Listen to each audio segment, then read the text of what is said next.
Uh, Good morning, colleagues, academics, and members of civil society. Thank you for joining us on this very important day, International Women's Day. The UKZN Mbukodo, under the guidance of Busi Ramabodo, will be presenting a webinar on breaking the bias. Before I go ahead, I'd like to welcome the chair of Mbukodo to welcome you all. Busi?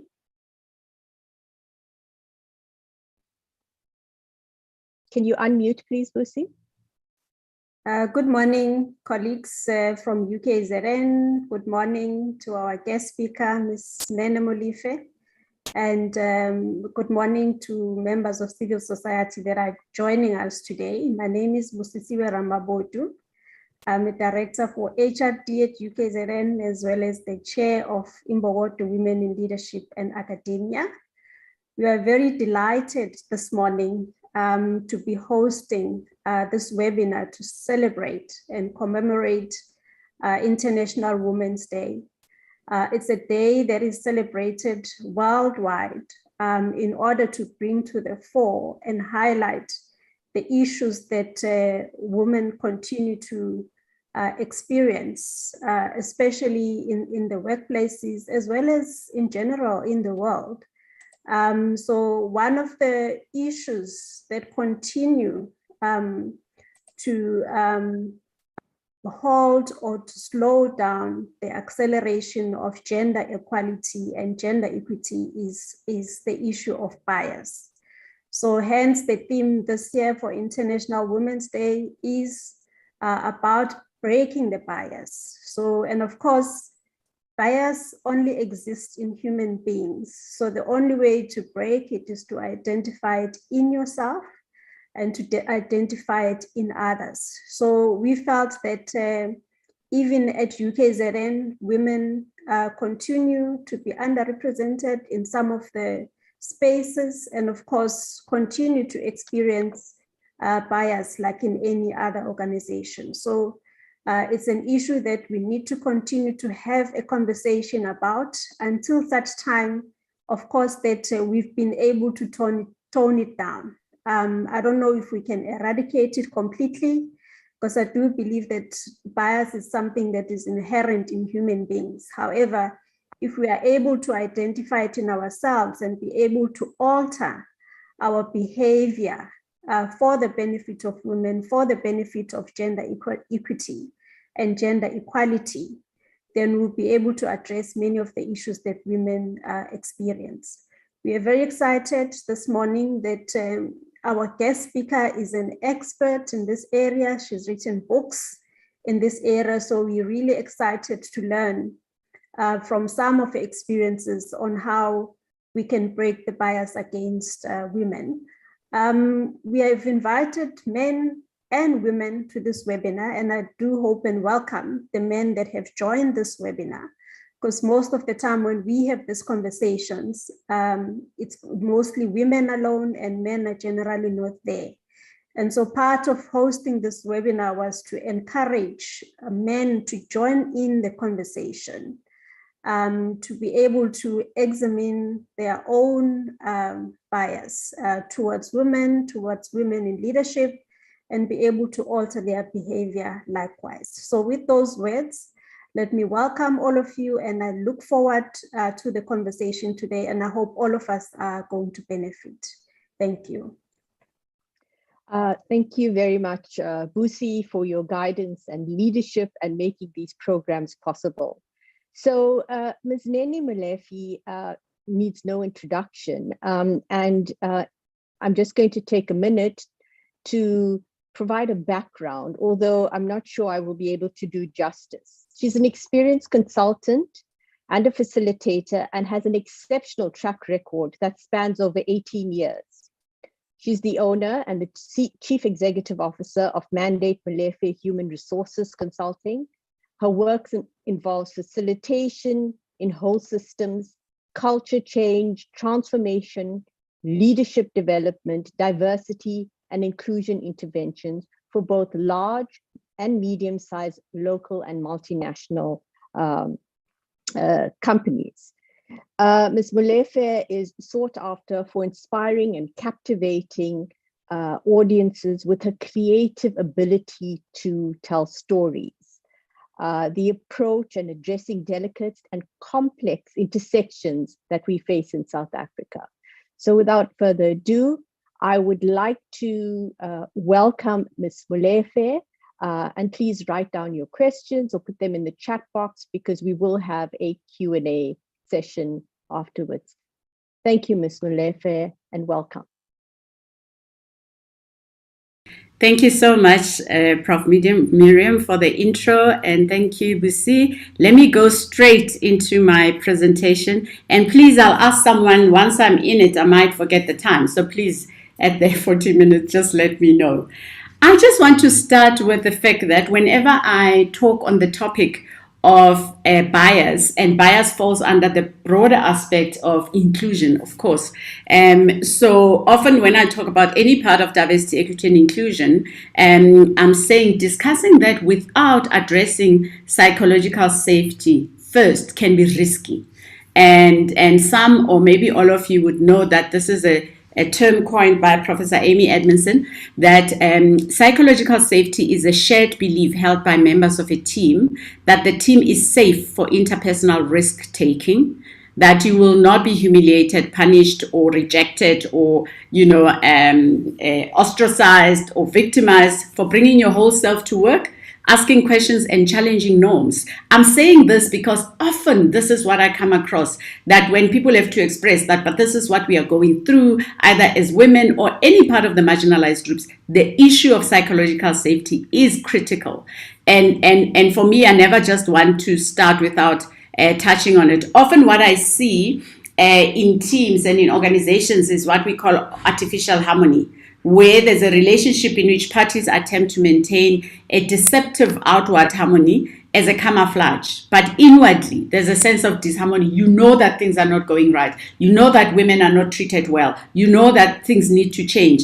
But the team appears healthy because there's no robust engagement, but rather what I call making nice culture. A false sense of peace. And what I've often seen, this false sense of peace results in accommodating unacceptable behavior and avoidance of accountability, because it doesn't only happen with regards to issues of gender equity. It also happens generally. Somebody's not pulling up their socks in terms of what they need to be delivering on, and we keep quiet because I don't want to hurt feelings, and it doesn't help us. If you look at that diagram there, that on the extreme left-hand side is what we don't want, artificial harmony, where there's conflict avoidance. I'm not saying go all out to fetch conflict, but we need to have an ideal point where we have those robust conversations. There's no way change will happen when everybody's relaxing. Change is uncomfortable, therefore there has to be that middle ground. Neither do we want the extreme right. We don't want mean-spirited personal attacks in the name of psychological safety, no,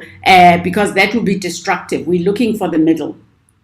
So if we look at it, yes, we are talking issues of gender today, but I like them. If you were to Google, you'll get a million definitions of what diversity is, but I like to say, let's start in that umbrella. This is, for me, my working definition: a collective mixture of differences, similarities, related complexities, and tensions. That second sentence for me is critical, because as leaders like saying diversity is an asset, it's good for business, and all that is good, but the related complexities and tensions we should never underestimate. So, and you probably heard this, which I really like this analogy, that diversity is being invited to the party, inclusion is being asked to dance. Now, this is where the issue of gender comes in. If I were to, for a minute, focus on women, and I know we are talking binary language, and later I'll also talk about that. For purposes of explaining this, we know that gender and gender identity is broad. So, we often talk about, are women allowed on the table? It's one thing to be allowed, to be invited. You are recruited. Let's say I join, I'm a lecturer at UKZN, I'm joining there, but then I'm not invited to dance. I still don't know people. I cannot really fully feel that I'm part of it. But then it doesn't even end there, because inclusion is being invited to dance. Belonging, on the other hand, is that you get to choose your song. Why is this important? And I know it's in analogies that, it's one thing for me to join an organization and I'm invited to dance, I'm dancing at their music, but I also need to feel that I can also say, listen to my music. Are you able to engage me as well? Do I also have a right to share my music? So that is why we say you can sit at the table, but is your voice being heard? Because just the act of sitting at the table doesn't mean you are fully participating anyway. So hence for me, invited, dancing, also choosing your song. And then we know that today we are talking on issues of, because it's International Women's Day, so we are biased to be talking about issues of women, but always important to say, whenever you position this topic, it's important because there's this concept of intersectionality. It's important to present this concept of diversity in its full, rich, I call it the rich tapestry of diversity. Diversity of personality, diversity of thought, neurodiversity. These ones in white, we often neglect. We go straight to the yellow when we talk about diversity. So for me, I often say to people, step back. Look firstly at issues of personality. There are introverts, there are extroverts. There are people who are going through being marginalized because of their personality. Others because of just diversity of thought has multiple dimensions. There's interpretations, there's heuristics, which are the steps, the shortcuts you take towards problem solving. And I'm talking to academics, so you all know that. But what I'm saying is that it's important to recognize other aspects of diversity, because even if I'm a woman, I might not be experiencing discrimination only on the one level, but it's a combination of things. And as we know, every organization, I do work globally, including every country, has its pain points. If you look at all of these things, you would know at UKZN what, or maybe at different faculties or whatever, what pain points sit in the system. Very important to look at that. So this is where I said, if we really want to do this work well, the concept of intersectionality is important.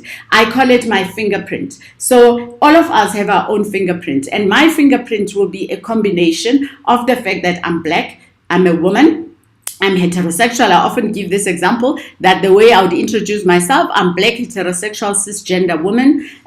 For those who might not be aware, cisgender is that my gender identity and expression match the sex I was assigned at birth. But next to me could be a woman who is from the LGBTQ community. She's still a woman, she's still experiencing discrimination, but more than I am, because the world is heteronormative. So if you don't look at intersectionality, we're doing half the job. So as we know that when we talk about intersectionality, is the complex cumulative way in which effects of different forms of discrimination combine, overlap, or intersect on one individual or group. Very important if we want to do solid work on inclusion, to really make people feel that they are included and also they belong in our organizations. So let's look at these 4 areas that are always called integrated approach when you do this work. First of all, if we were to say what stops women, what stops women from feeling that they are fully integrated in organizations? What are some of the areas? What is it that we need to be looking at? Firstly, I often say there's work to be done at an intrapersonal level. All of us as individuals, hold up the mirror. You might know the IAT, the Implicit Association Test, that when you do the IAT, even when you're a woman, you'll surprise yourself. When I did it for the first time, of course, it was 7 years ago when I did it for the first time, I was surprised, and I've been in diversity for long, that the bias that I had towards my own gender, I was like, what? So, we have to hold up the mirror to say, am I doing, before I point a finger at a male colleague to say he's not doing this, am I being that I'm saying he is not? So I need to do work at an intrapersonal level. And then interpersonally, when we sit together, groups, we need to do work as well and check whether we respect each other and all that. And then we have to do work at an organizational level where we look at the policies, systems, practices that reinforce sexist standards within an entity or within an organization. And some of the policy systems and procedures are things like, if you had to look at pay gap analysis, it's a practice, maybe informed by not even a policy, because there's no policy that says these days you'll pay men more than women for same work. But the practice that actually happens is that. So when you again want to say, how do we move forward in a sustainable way, we need to look at the policy systems, practices, and procedures. And then we look at what we call systemic and structural areas at a societal level. This is called systemic because of multiple institutions collectively upholding sexism through structural barriers in South Africa, in the world, within UKZN. I don't even have to ask you because I know that it is like that. The system is complex and multidimensional. So it doesn't need an individual to continue with this, because if it's embedded in this, if the discrimination of women is embedded in the system, you can't say, okay, let me solve through one person, then everything. So we have to look at structural and systemic areas of work. And then the fourth part that we need to look at is what I call internalization. Subtle messages which reinforce negative beliefs and self-hatred in individuals. Today, in particular, I'm just talking women. There's something called stereotype threat. Stereotype threat is when I am afraid of confirming as positive the negative stereotypes of my group. For example, how does that manifest itself? When the many organizations we worked with, we are called, and you find that a woman leader is the most horrible to her female colleagues. And, the many interviews that I've conducted to say, why is it? And, she would say, because I want her to be strong. I want them to be strong. I don't want them to think that I'm coming to be mollycoddling them. So sometimes the stereotype threat goes the other way around and then ensures and leads us to treating women as women, to treating women worse than in fact what we call male stereotypes. Delegated sexism, that, it was done to me, therefore I delegated. And another thing, which is internalization, where we have bought the message of imposter syndrome for over-doubting. Should I be here? Do I really belong? Should I really be the professor? Am I? And it happens not only in academia, as you know, in all other areas. I just want to show you, because this was a case study at Stanford that's interesting. We're talking about bias, that to show how much work that we still need to, that two successful biologists at Stanford, Joan and Ben, they both transitioned their gender later in life, and thus have a unique outlook on how conscious or unconscious bias is there in academia. This case study was done in their university. So Ben began to notice that he was listened to more attentively, serviced more respectfully when he has transitioned now to being Ben. Previously, when she was a she was experiencing a lot of barriers that we're talking about. So it was a real case to say Ben gave a great seminar today. Somebody was quoting that Ben gave a great seminar today, but then his work is much better than his sister's work. This particular person was presenting, so knew Ben then. So and then he sees similarities. So he thinks that, no, that was the sister. This must be Ben. The one that I knew was a sister. I'm shortening a long case study, but what it proves is that, he was able to report on this, because he said, personally, I saw how I'm now treated way better in the world of academia, because now I'm Ben. And when previously some of the people who joined later, of course, who didn't even know that I've transitioned, of course, it's a mixture of experiences that he sees. So if there's ever any doubt that women, even now in 2022, are still treated differently, there is enough case studies out there. And I also need to emphasize the following. In a proper workshop, we do an exercise on this, but now it's a talk that we must also be aware that what women are experiencing, the barriers that women are experiencing, some of them cause what we call residual trauma. Okay, a study conducted by Professor Naomi Essenberger from University of California and Matthew Lieberman was, and maybe some of you know the study, I've been following it for a while, that, exclusion causes the same chemical reaction in the brain as physical pain.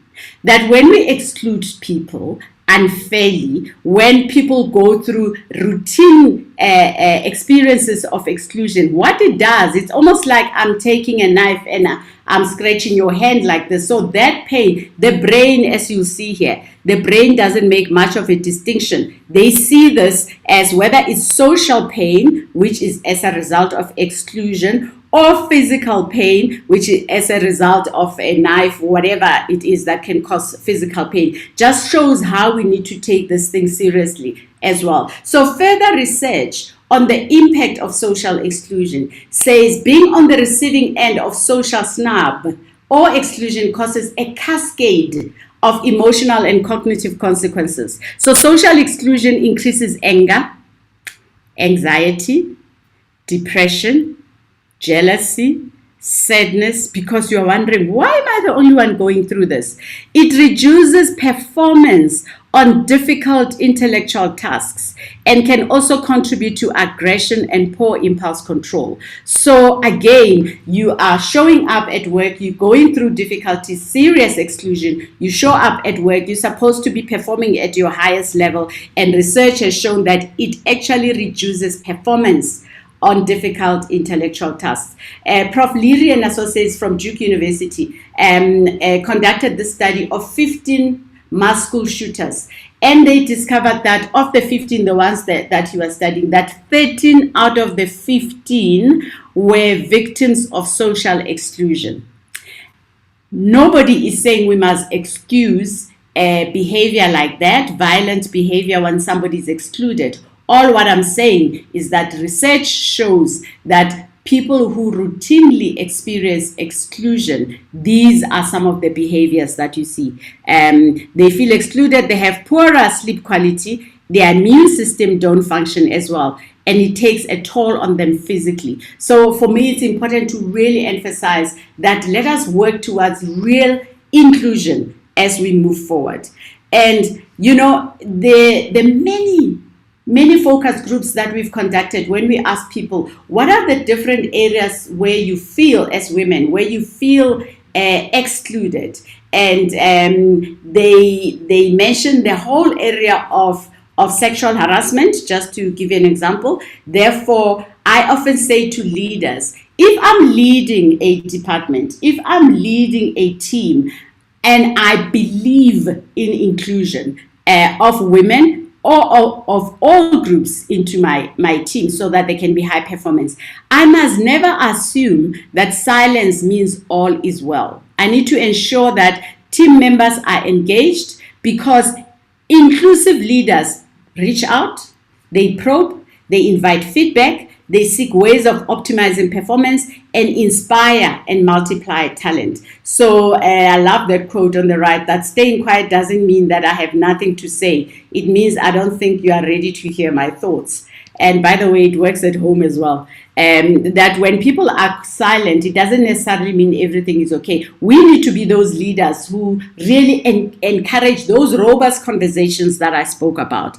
Who would have thought, just to show you these, who would have thought that these men who were respectable would find themselves where they are right now? If you recall, when the whole thing, Me Too campaign started, there were comments that these 5 Hollywood women are very powerful, they are rich, how can they only speak now? Okay, I'm going back to dynamics of power and silence. How can they only speak now? They are saying these things happened years ago. Never underestimate silence. Never underestimate power dynamics. So as we are working towards how can we create a more inclusive cultures in our organization, we need to say, how do we encourage robust engagements and conversations with psychologists safety that I spoke about earlier.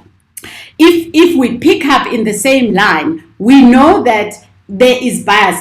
Some people don't discriminate women because they deliberately want to discriminate women. There is conscious and unconscious bias, right? As we know. So if we were to just look at the concept of unconscious bias, and it's defined as hidden inclination, the operative word being hidden inclination or preference that influences judgment from being balanced or even-handed. Bias does not make us bad people. It makes us human. The aim of talking about this is to surface our biases and to learn how to interrupt. I liked in the introduction, I don't know if it was Busi or Prof. Miriam who said that you can't really get rid of this. You cannot say you eliminate bias. You will never meet a person who's bias free. For as long as you have a brain, you have a bias. We must just accept it. Our role is how do we surface our biases? How do we allow ourselves to interrupt our biases? How do we catch ourselves in the act? And it's possible. There is work, there's ways in which we can do this. This should, whenever we talk unconscious bias, it should not be an excuse for conscious and explicit bias. There are people who are sexist, homophobic, racist, ageist, whatever, all the isms, they know it and they don't care. They need a different workshop. I'm just talking about where we are not aware that our biases, because of our upbringing, because of about things we didn't question, and that our biases, in fact, stand in the way of advancement of women. I want to do a test with you. Busi, I can ask, I think those who are on this platform, just a few of you, to unmute. Can I ask you to unmute and say this, play this game with me, just to demonstrate this point? So if all of you, yes, if you can admit, I want you to state the colors that you see as fast as you can with me. At a count of 3, we will start. 1, 2, 3. Let's go. Red, blue, green, yellow. Green, yellow. Faster. Yellow, red, Yellow, green. blue, green. Green, yellow, Green, red, yellow, blue. red, blue. Okay, let's try again much more faster because it wasn't as fast. 1, 2, 3, let's go. Red, blue, green, yellow. Green, yellow. Yellow, red, Yellow, red, blue. Green. Yes. Green, yellow, red. Yellow, red, blue. Great. Let's go for the next one. Red, blue, green, Red, yellow. blue, green, red, yellow. blue, green, Yellow, yellow. green, blue, Yellow, Green, red. blue, red. Green, Green, red, red, yellow, blue. yellow, Okay. The last one, let's go for it faster. red, Go for it. blue, green, Green, yellow. yellow. Red, blue, green, yellow. Yellow, Yellow, green, green, blue, red. You are reading the words. I said the colors. The colors. Because what happened? Green, What green, happened? yellow, blue. Yes. In the previous 2 slides, what happened? It was much easier. I'm shortening it. It was much easier for, and I know that because it's online, there's delayed sound, but when it's face to face, you see it in a classical way, that it's easy to say red, blue, green, yellow, when it's actually the colors like that. And then even the words on slide 2 were matching. The word was matching the color, but this one is different.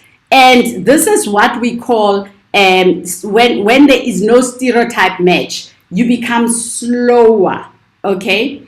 Why am I mentioning this in the context of bias? Some of you might know the work of Daniel Kahneman of talking about system 1 and system 2 thinking, that what we should be doing in the workplace is to ensure that when we deal with people's careers, people's futures, we need to do what is called System 2. System 2 slows down. That slide where the color does not match the word, it forces you to slow down first, to read it more carefully. When the color matches the box there, you just go like that, red, blue, green, yellow, red, blue, green, yellow, and that you've engaged your system 1 thinking. So system 2 is where we slow down, we reflect, and question our thought process to say, wait a minute, it says red, but this is actually in yellow as a color.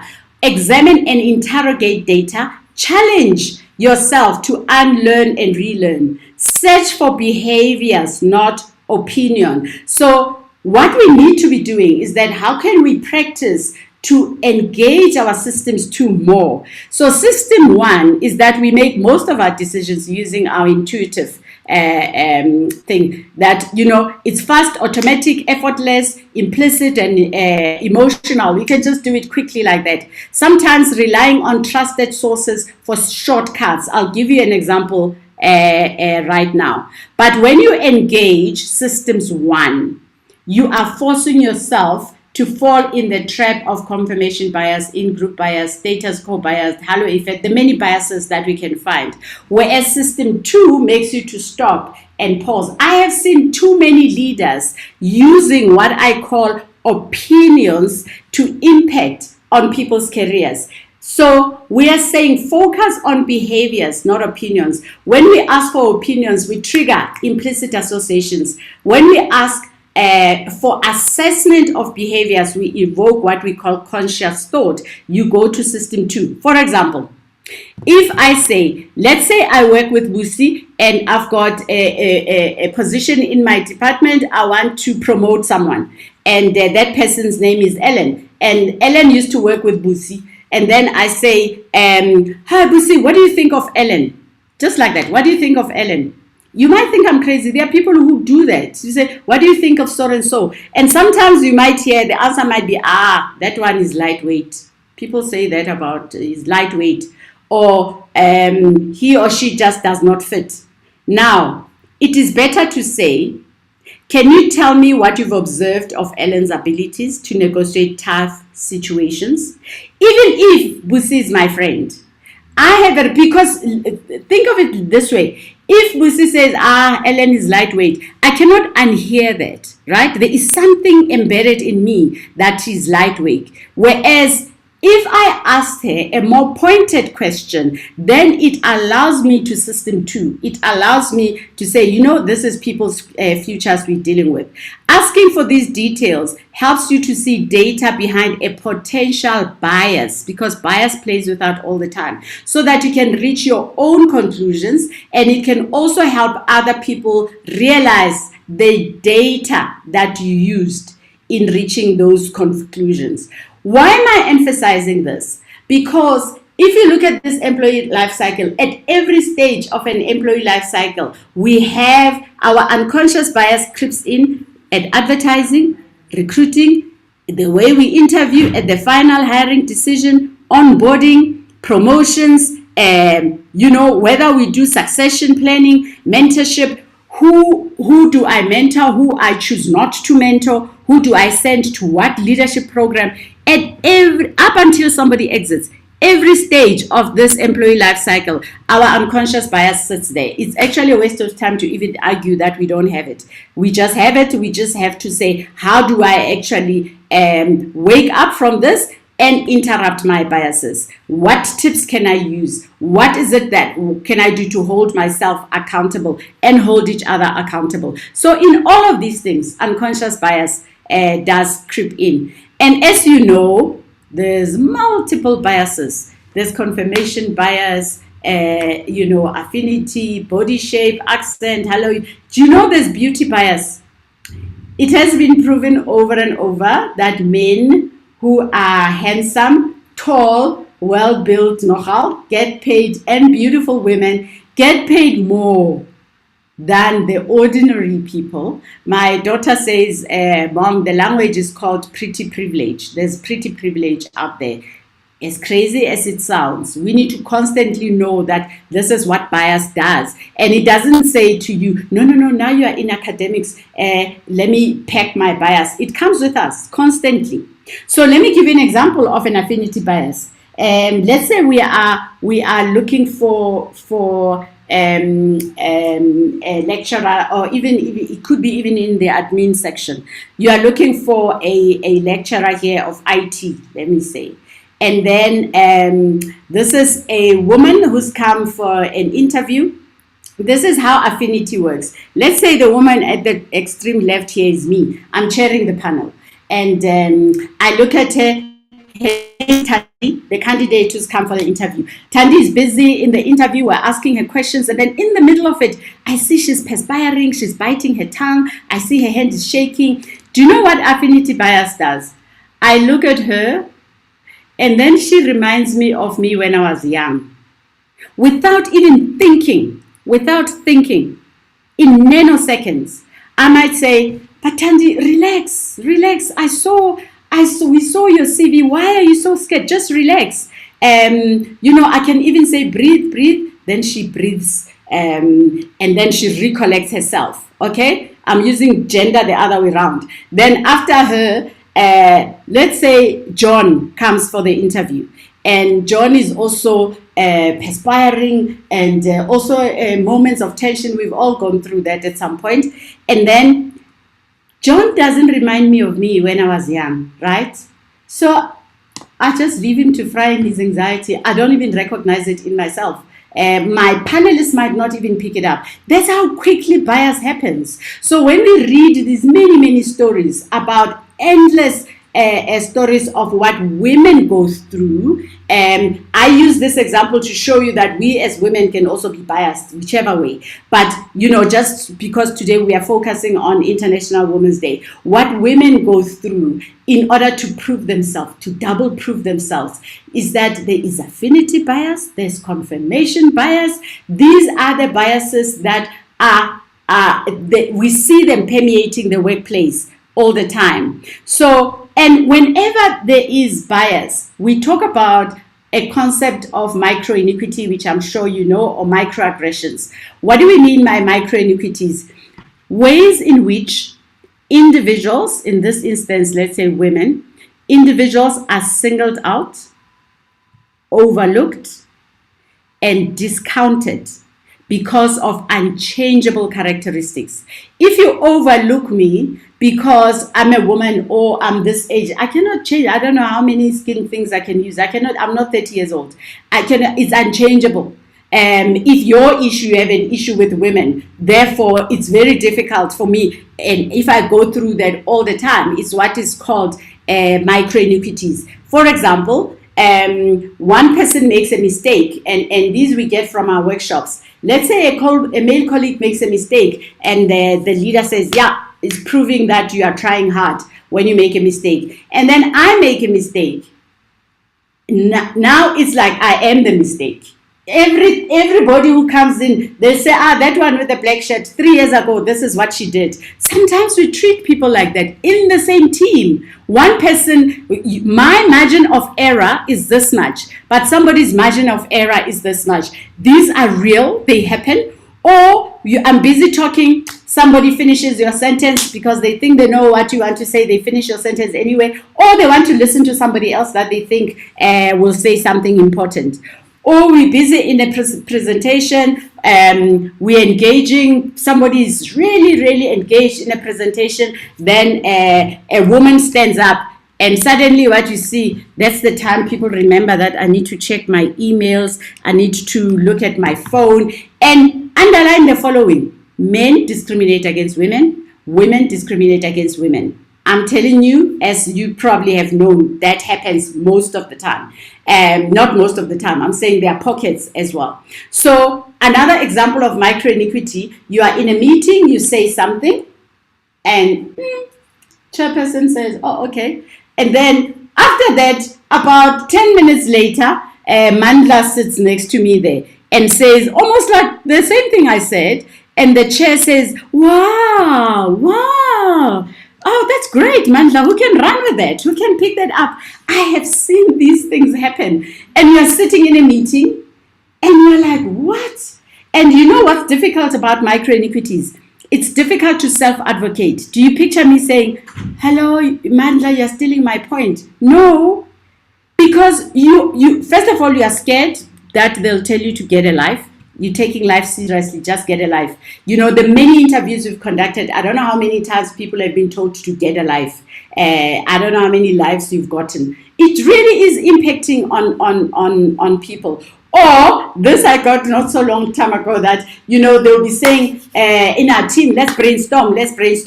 And then the facilitator is writing points. And then when you say your point, everybody's point has been written on the flip chart. When you say your point, you can see the Koki pen like this is not going to the flip chart.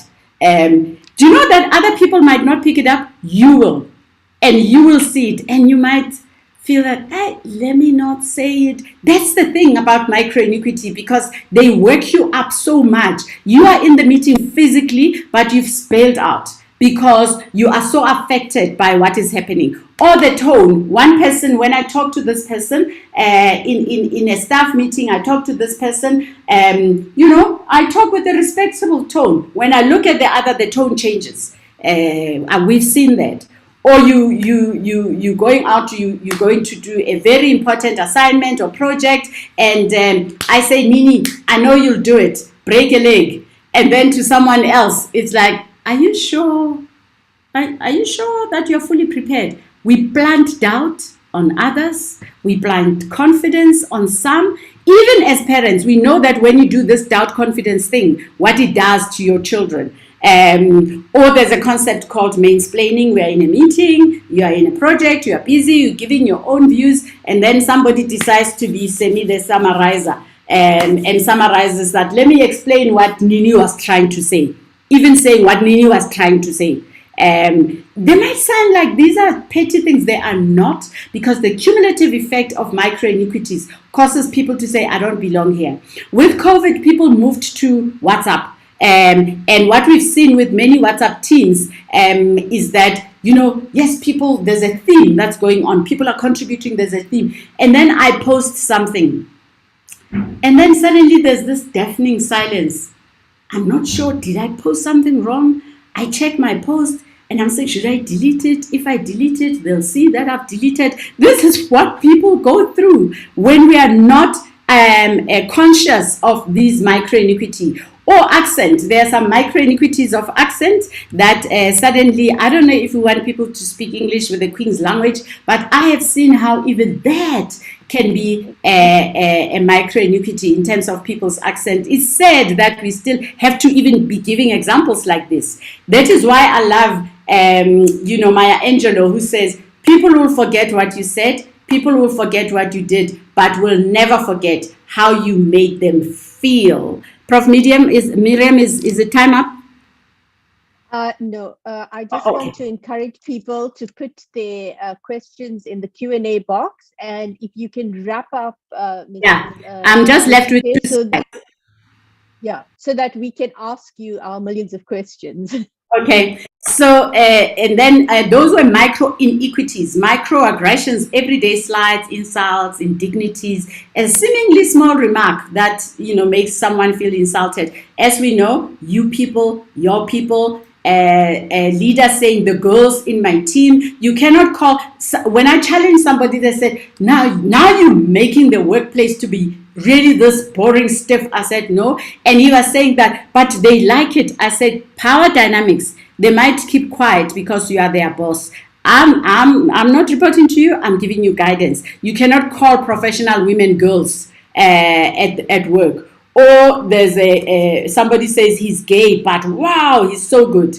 Or who is the man in the relationship? You are introduced to a lesbian couple, and people have asked that, who's the man in the horrible things that we hear out there. Or somebody says you sound sharp and clever for a pregnant woman. I know this sounds bad. This is what is still happening in the workplace. So the last two things that I want to deal with is that when it comes to internalization, some of the things that also we do as women, the language and behavior of self-sabotage. Some people do not even recognize that they're self-denigrating. Like, I'm just a junior this. And you use tentative language. I've given an example. If, let's say, you are promoted to a senior lecturer or whatever, or senior manager within the admin or support functions, and then because you were junior before, you are now promoted, you're not quite sure around your power. When you give someone an assignment, and we often hear that women do that, and I say, could you perhaps, if you don't mind, return this to me by Thursday? The fact that I said, could you perhaps if you don't mind, if it's not, there is no way that person will return it on the date I want. I have apologized a million times before I say I need this on Thursday. So sometimes we deauthorize ourselves.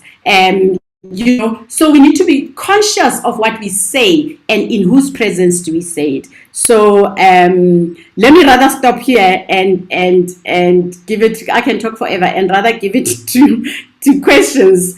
But yes, this one, that networking also in the workplace is important. We place so much on what I call performance currency at the expense of relationship currency. Relationships do take people far as well. Be deliberate about networking. People who represent different knowledge bases and values in you, it's very important for us to do that, and remember that it will help us. Let me stop and wait for questions. Rather. Okay, so thank you, Ms. Molefe. You've given us so much to think about. I'm just going to, the precise nature of your presentation today and the personal emails, WhatsApp, and individual messages that I'm receiving on this platform and other platforms is a testimony to how systemic gender inequalities fail to allow women to have the confidence to raise their hand or put a question in the box. So I've noted them down. And one of the comments was the integration of artificial harmony, pain points, and intersectionality is the cornerstone of understanding gender inequality. Do you have any comments around bootlicking and the role of women in sustaining gender inequality and subjugating other women in the workplace? In fact, we did. Sorry. Go ahead, Ms. Nene. Okay, I was saying, in fact, we did a study which was 3 years ago together with Knowledge Resources. And in our study around the issue of inclusion and transformation within our society in South Africa. And what came out is that about, if you were say 72% of bullies in the workplace were men, but the balance were women bullying other women. For me, that was, that is why I linked it to stereotype threat, that we also have bought in the story. I've bought in the story that I got here, it was so tough, therefore I have to make it double tough for you. And what we are not realizing though, is that sometimes we stand out there and talk about gender equality, let's create an inclusive culture. What I'm doing as an individual leader and a manager, but people can see that, they can see I'm fake, they can see that this is just hate knowledge, I don't believe what I'm saying. But again, we need to call each other out. We really need to call each other out, because who says I must make you go through this pain and the pain will make you succeed? So I see it quite a lot. That is why I was shocked by the bullying statistics as well. Thank you, Ms. Molefe. The next question around internalization, externalization, and objectification. It is culminates in gaslighting, which has a role of effect on mental health. This is not an uncommon experience. How do you address this without risking victimization in the workplace? If you remember that slide I shared about the pain of social exclusion, that the brain actually recognizes that as same as if it's physical pain. And I've often said that, let's say your child comes back from school, and it happens especially with boy children. And if I were to talk to all parents or siblings on the platform, your child or your sibling comes back from school to say, my coach hates me, my coach excludes me. And some parents, I hope, really have less and less. Some parents will say, this world is tough. There's no time for sissies. Boys don't cry. I mean, there's horrible things we say. That same child goes back to face the same teacher. Comes back home, nobody listens. Goes back, faces the same. Where do you think that pain goes? Where does it go? And I have often said that we create trauma ourselves. All what it requires, if a child, and this works not just for children, if your child says, I have been excluded, you don't have to agree with the reasons why. Maybe the coach is right, maybe the child belongs to the D team or whatever, but your role is to sit them down, allow them to say in their own words, as unglamorous as they can, why they feel excluded. As opposed to saying, even as adults, as opposed to saying, no, in our department, really, you must be wrong, there's no exclusion. I might be saying from a point of privilege to say, oh, no, come on, our leader is such a nice person. And I'm saying to you, I feel excluded. Your role, if we want to co-create solutions, your role, walk me to the tea room to say, Nini, let me just listen. You might not even have the power to change my situation, but just allowing me to express that I feel excluded because of the following. Believe me, those are building blocks towards at least helping each other create an inclusive society and workplace. Thank you. Do we have any questions from the panel and the Imbokodo executive? I don't see any questions. However, I'm going to exercise my social capital and privilege as facilitator to pose a question for you. Firstly, thank you, Ms. Molefe, for this thought-provoking presentation. It's very easy to see why your programs and your understanding of the workplace and trauma is so well respected.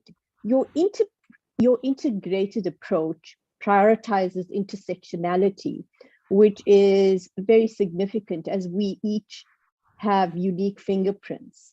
The integration of neuroscientific models, which looks at the trauma that the body causes and how that affects us in a workspace. Your notion of class, and I would like to add one thing, and it was probably in your presentation, but time works against us, is the trauma that we experience in those meetings where our ideas do not appear on the flip chart, or the bias of shared experiences. Parents that have sons, people that graduated from the same university. I had the privilege of living in Toronto and going to university there. It was one of the most exciting things when I met other fellow South African students, but it was even more exciting when I met students that were from Durban. So being mindful of these biases is so important. And in your view, do you think that these inherent biases, because you're 100% correct in saying we all have them, sustains systemic, structural racial and gendered inequalities in the system? Definitely. And what adds to that, and because I often train board members and excos, I said, when the leadership, if people highlight issues of micro inequities, because they are called micro, somebody says it couldn't be important, is that then you see rolling of eyes, then you see, like you can already see that they're not taking it seriously. And I've got lists. I come and present to them how many people globally, where I do the work globally, how many senior leaders have lost jobs because of micro inequities. That this is a serious thing. When I mention this, therefore, the support of leaders, often I train leaders that your response to a micro inequity is very important, because you are giving signals. First of all, you are indicating how unsafe the environment is. Secondly, you are giving signals for everybody else to say, zip, when you experience this micro inequity, rather do a passage talk and gossip. And at the same time, you be the same leader who says, I welcome feedback. Can you talk to me? that's it. You are sending double signals. So, I often say, how do you show up as a leader in such a way that you recognize your privilege, which is positional rank and power as a leader? And on top of that, you might be male, you might be white, you might be heterosexual, you might be all the things that are normative in inverted commas. So you carry a lot of rank and power. So it's so important for all of us in our respective ways to recognize the privilege that we have and reach out. Just one other example when I laughed at my own privilege. When COVID started, the first round, the very first time the president announced, if you recall, there were people who then went to buy groceries, if you remember, loads and loads of groceries and toilet papers. I don't know why toilet papers, but lots of groceries. And then end of the month, there was on SABC, they showed us Alexandra Mall. There were long queues. And I remember I was sitting with my friends, some of my friends, to say, look at them. They're not respecting. They're going to spread the virus. And I said, do you know why they are there? Because they had to wait for month end. You have disposable income. You did go to Pick n Pay or wherever you went because you didn't have to wait for month end. So we are so careless about our privilege that we judge. And they were saying, look at them, they're spreading the virus. And I said, these are my friends that I lived. I said, every day, can we educate each other about our pieces of privilege that we use to judge others and not uplift society? We have a role to say, how do I create a better society by educating myself and educating others? Okay, thank you. Absolutely. I think we're going to, there's one last comment. Can you, before we have our vote of thanks from Kaliswa Zulu, can you talk to us a little bit about the notion of imposter syndrome? And I know you touched on it briefly in your presentation, and what we can do. You've already given us some great insight into how we can flip the narrative, but maybe a few parting words or words, food for thought. Yes, two people who are very senior or very well accomplished. One is late Maya Angelou and Michelle Obama shared their own imposter syndrome. This thing called imposter syndrome will surprise you. Even people that you think are already there have that imposter syndrome. One of the things that we often say is that, first of all, talk to another woman about it. Speak about, don't hide it because it's like eating you up. You'll be surprised when you speak about it and you share that, you know what, we all share this. Let us help each other to say, like you'd go in therapy, you say, I recognize you. This is an imposter because I do know. I am qualified. I have studied. But it works better when you don't just do it inwardly on your own, where you share it with other women and you realize that it's actually more common than it is only your issue. And then you are able to give each other support to remind. I'm better able to remind you of your strengths than you are of your own strengths. So when you have that kind of dialogue, it really does make things better, because literally every single woman that I know I've spoken about on this topic, they've said including myself, they've experienced imposter syndrome. So I ring fence it and I say, I can see you, I can recognize you, I do know my topic, I am an expert in this, but yes, there's still work in progress. Thank you, Ms. Molefe. There's one final comment from Hasina Kasim. And Hasina says, my experience of microaggression as a woman is I'm always expected to take minutes at meetings. I think the response to that would, you can say no. Yeah. So with that, I would like to hand over to Kaliswa Zulu, who is the epitome of equity and mindfulness, our public relations manager who oversees marketing, communication, public relations, recruitment, media, advertising, events, and publications. And we could all learn so much from Kaliswa. So I'd like to call on Kaliswa to do the vote of thanks. Thank you. Go ahead, Kaliswa. Thank you. Thank you so much for the wonderful introduction, Prof. Much appreciated. I'd like to thank our exceptional speaker this morning, Ms. Nene Molefe. What a thought-provoking discussion this morning. You've definitely given us some food for thought and a moment to really introspect and look within ourselves. So thank you for that. You've made us realize that for change to occur, we need both men and women to work together on the challenges that we face, not only in the workplace, but also in our personal spaces as well. Thank you for being with us today, Ms. Molefe, and for encouraging us to fight for what we believe in and to fight for our rights as well in all our spaces. I'd also like to thank Sharon from your office for working behind the scenes with our organizing team. Thank you, Sharon, for all your efforts. It's really appreciated. Thank you to our wonderful facilitator, Professor Sidat Khan. Thank you very much. You've really led us well this morning. Thank you.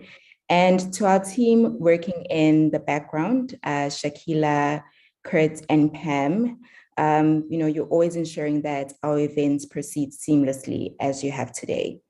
And finally, thank you to the university leadership for giving us the space and for allowing us to have the space where Imbogodo can exist and continue to engage on pertinent and important discussions such as today. Lisa, I will not sleep well without giving this one. I know I didn't get to my slide as to the tips and all that, but just at least one tip on the micro inequities. You see that example when a woman says something and then, and then a point is taken by a male colleague. In 2017, I presented at ATD, which is the talent conference in San Diego. Our keynote speaker was President Barack Obama. He used this example that in the White House, this is what he got. But he gave a tip, which I really thought, it's actually useful. He said the women, as he was doing his road shows, were saying we are not listened to, we're being ignored.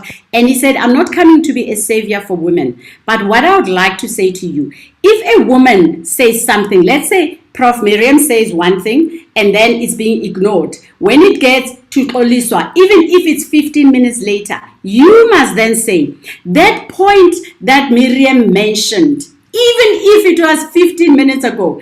And then when we start doing that as women, that point, I'm mentioning that point that Colleen mentioned that time, he said it took about 8 months, things were shifting because women themselves were standing up to support each other. And then that will make a difference. So I just thought as a tip, because I also got a tip from him. So thank you so much. I definitely agree with you. We definitely need to stand up for ourselves and fight for ourselves. Nobody can do it but us.